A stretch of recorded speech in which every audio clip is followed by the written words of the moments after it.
we got a chance to speak to the stars of the brand new adaptation of James Clavell's Shogun. Check out my conversation with Lady Mariko herself, Anna Sawai. The show is sensational.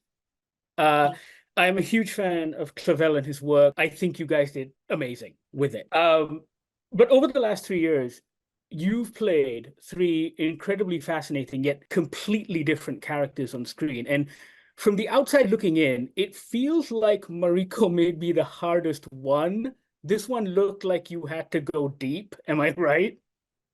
I mean, I feel like every character was difficult because they're all so different and they have their own different issues. But in a way, Mariko was difficult for me because even though there's so much building within her, it's not like she's saying it out loud. And I had to choose moments where, she's just giving one look, but to be able to show what was going through her mind, I guess those little key moments were where I was like, how do I show it?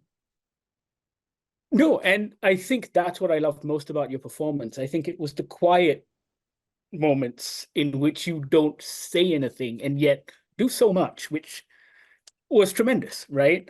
Um, Thank how did you how did you end up getting the part? What did they tell you they were looking for in Mariko? Right. Well, my manager told me about the show and I taped once. I only had the sides then, and they didn't call me back, Oh actually. no. So I had forgotten about the project for a while, but then they came back and they said that they wanted me to have a meeting with Justin and with Jonathan, who directed, I think, one and two.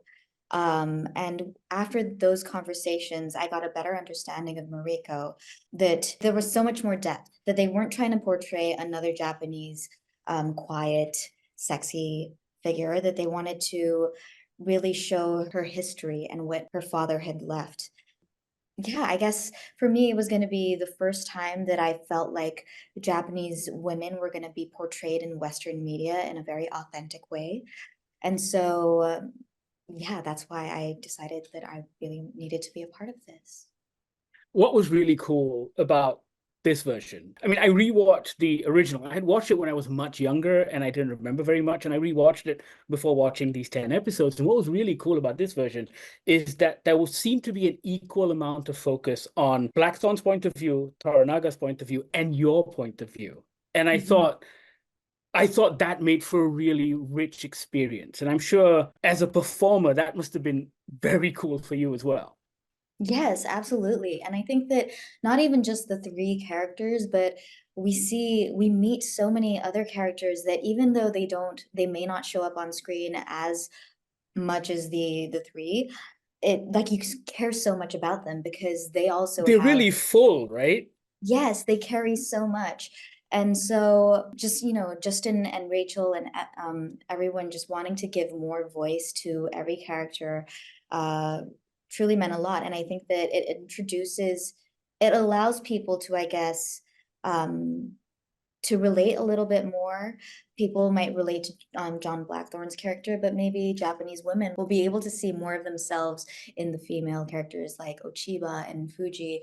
And so it just allows more audiences to um, kind of uh, kind of get into the 1600 Japanese history, I think. You and Cosmo do exasperated really well at each other. I thought that was very good. That was very good exasperation acting, I felt. Um, tell me this. There was an incredible amount of authenticity to every part of this production, and I was wondering if you could speak to the action and fight sequences that you had to do. Was there like a boot camp, or did you have to do a lot of training beforehand? Yes, I had already had a little bit of training in with using the naginata, but before going to Vancouver, we did a little bit of training at this dojo called Takase Dojo in Japan. And then we flew over to Vancouver, and I think there was about a month of prep. And so Oh, we wow. would have training with the background and the other actors, obviously with Lash and his stunt team. And even during the shoot, we would still, go to where is it, to base and train for the upcoming action sequences. And so there was a lot of training, but towards the end, there's a really big naginata scene, but I think we only had maybe like 2 sessions to rehearse because we were shooting simultaneously and we really just didn't have time. Oh no, but it's so cool though, because the way you fight versus the way the men fight, it's all completely different and it feels real. So that's incredibly cool. Thank you. I mean, we're using different tools. Women weren't really allowed to walk with their knees separated. And so when she's fighting in front of an audience, then her stance is very small. Small? Is very limited. It's And then narrow, yeah. yes, narrow. And then when she's actually fighting for her life, you see that, her legs are a little bit more spread out. And so I think it'll be an interesting thing to kind of catch. Fantastic. Well, thank you so much for your time. All I have to say is more pachinko, more Monarch. Just keep doing what you do. It's great. Thank you so much. Thank you. Thank you. You can watch Shogun when it premieres on Disney Plus Hotstar February 27th. Let us know what you think of the show. Sound off in the comments, and thank you so much for watching.